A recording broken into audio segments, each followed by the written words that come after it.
اور میں نے ابھی بتایا کہ زندگی کا حکم یہ ہے کہ گرفتار ہونے سے پہلے توبہ کر لے تو توبہ قبول، گرفتار ہونے کے بعد اگر توبہ بھی کرے تو اس کی توبہ قبول نہیں، وہ واجب القتل ہے۔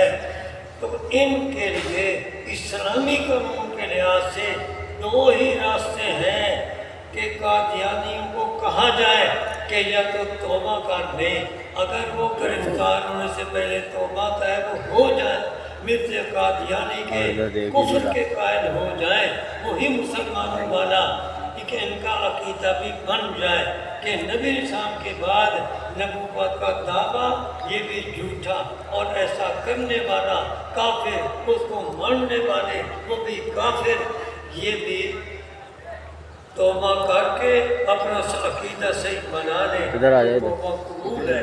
اور اگر وہ توبہ نہیں کرتے تو پھر دوسرا طریقہ یہ ہے کہ اسلامی حکومت ان کو پکڑے اور قتل کرے۔ لیکن بھائی یہ قتل کرنا ہمارا کام نہیں، ہمارا کام ہے حکومت سے مطالبہ کرنا، حکومت پر دباؤ ڈالنا، اس پر عمل کرے گی حکومت۔ یہ نہیں ہے کہ ہر ایک اپنے طور پر قتل کرنا شروع کر، ایسا نہیں۔ حکومت کے ذمہ ہے کہ بس دو ہی راستے ہیں، یا وہ توبہ کر لیں، توبہ نہیں کرتے تو پھر وہ واجب القتل ہے۔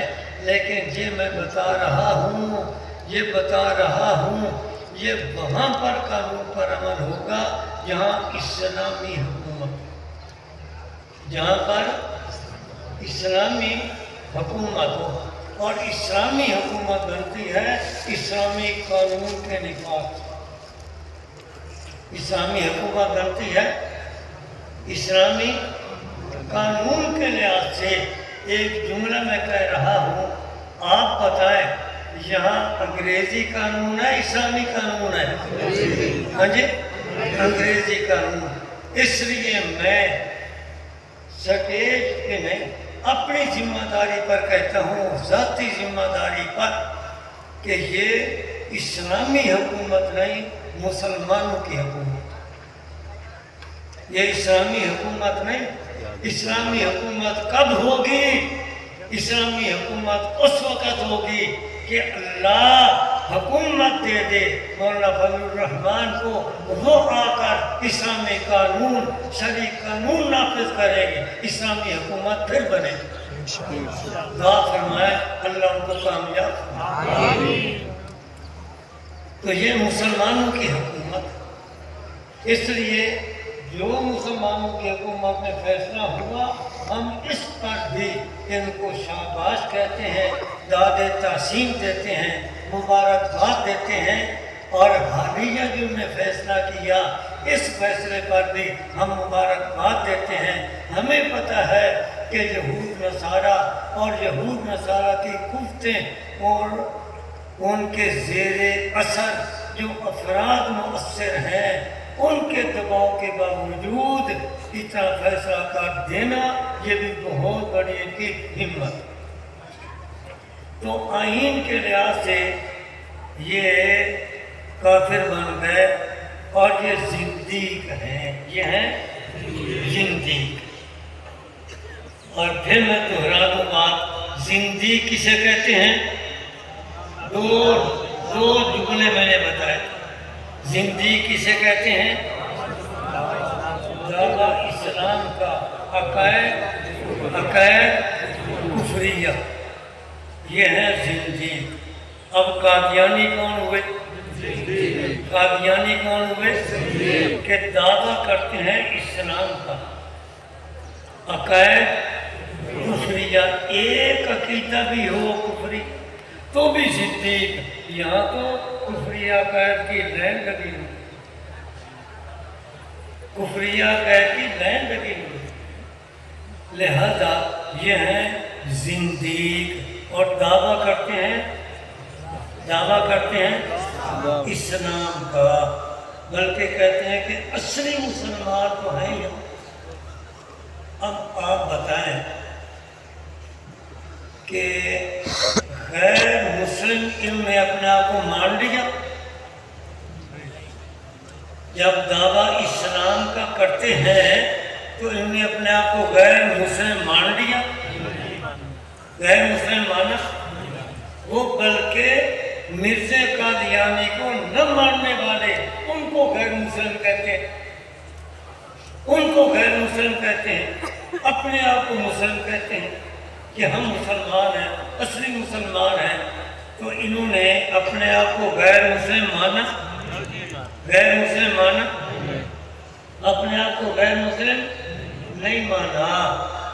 تو جو قادیانیوں کی وکالت کرتے ہوئے ان کو غیر مسلم اقلیتوں کے حقوق دلانا چاہتے ہیں، ان کی خدمت میں ہماری گزارش ہے کہ پہلے ان کو اس بات کا قائل تو کرو کہ یہ غیر مسلم ہے، حقوق کی بات بعد میں کرو۔ جب یہ غیر مسلم اپنے آپ کو مانتے ہی نہیں ہے تو غیر مسلم اقلیتوں کے حقوق کی کیا بات؟ پہلے ان کو منواؤ اور اس آئین کا قائل کرو۔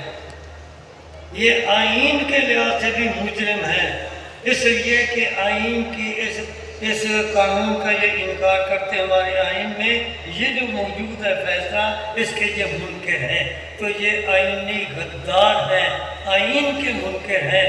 ایک ان کا یہ جرم ہے، اور دوسرا کہ اسلام کا دعویٰ کرے، عقائد رکھے کفریہ اور اپنے آپ کو مسلمان کہیں، غیر مسلم اپنے آپ کو یہ مانتے ہی نہیں۔ تو جب وہ غیر مسلم نہیں ہے، اپنے آپ کو ہیں صحیح غیر مسلم لیکن وہ مانتے نہیں، تو پھر غیر مسلم اقلیتوں والے حقوق کے یہ مستحق کیسے ہو سکتے؟ سمجھ آ گئی بات؟ غیر مسلم اقلیتوں کے حقوق کے یہ مستحق نہیں ہو سکتے۔ اگر کوئی عورت کسی آدمی سے کہے کہ مجھے حق مار دے، مجھے مہینے کا خرچہ دے، اب وہ کہے کہ جی نہیں، میں تیری بیوی تو نہیں بنتی لیکن حق مار مجھے دے، مجھے خرچہ دے دے ماہانہ۔ وہ بھائی پہلے اس کی بیوی بن، پھر حق مہر مانگ، پھر اس کے بعد وہ مہینے کا خرچہ مانگ۔ بیوی بنتی نہیں، حق مہر دیتی ہے، بیوی بنتی نہیں، ماہانہ خرچہ دیتی ہے۔ تو وہی پہلے غیر مسلم اقلیتوں میں آؤ، اپنے آپ کو مانو کہ غیر مسلم ہے، اس کے بعد پھر حقوق کی بات کرو۔ یہ بھی مسلمانوں کی حکومت کے لحاظ سے میں بات کر رہا ہوں، آئین کے لحاظ سے، اسلامی حکومت کے لحاظ سے، تو ان کو غیر مسلم اپنے آپ کو مان بھی لیں تو بھی حقوق نہیں مل سکتے، یہ تو واجب القتل ہے اسلامی حکومت کے لحاظ سے۔ تو میرے بھائی،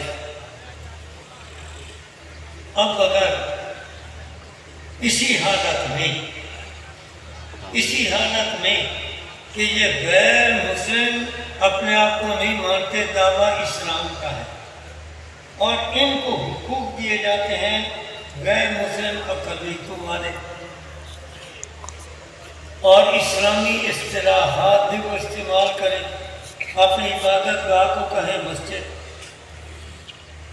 عبادت کے لیے آواز دیں اس کو کہیں اذان، اسی قرآن کے مدعی، اور وہی تحریف کر کے کتابیں شائع کریں، وہی پڑھائیں، مسلمانوں کے اندر بھی تبلیغ کریں۔ تو آپ بتائیں کہ ہمارے مسلمان ان کے کفر کی زد میں آئیں گے یا نہیں آئیں گے؟ وہ تو دھوکہ کھا بیٹھیں گے۔ اس لیے اسلامی شعائر یہ بھی ان کو استعمال کرنے کی اجازت نہیں دی جا سکتی۔ تو یہ میں نے آپ حضرات کے سامنے اس مسئلے کی وضاحت کی، امید ہے کہ آپ سمجھ جائیں گے کہ یہ غیر مسلم اقلیتوں کے حقوق کے مستحق ہیں یا نہیں۔ آپ کا فیصلہ کیا ہے؟ غیر مسلم اقلیتوں کے حقوق کے مستحق نہیں، اور اسلامی شعائر، اصطلاحات اسلامی ان کے استعمال کرنے میں کی ان کو اجازت نہیں دی جا سکتی۔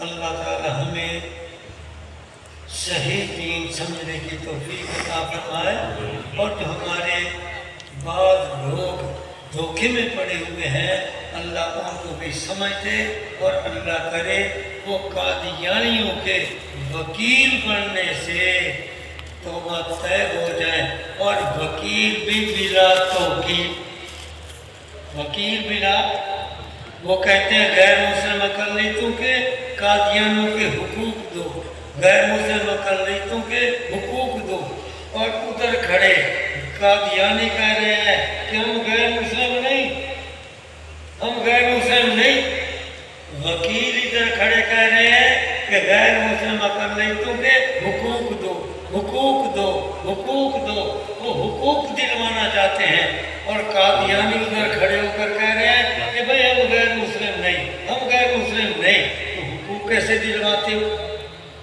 پہلے غیر مسلم تو ان کو بناؤ۔ اللہ تعالیٰ ہمارے دین ایمان کی حفاظت فرمائے۔ وآخر دعوانا الحمدللہ رب العالمین۔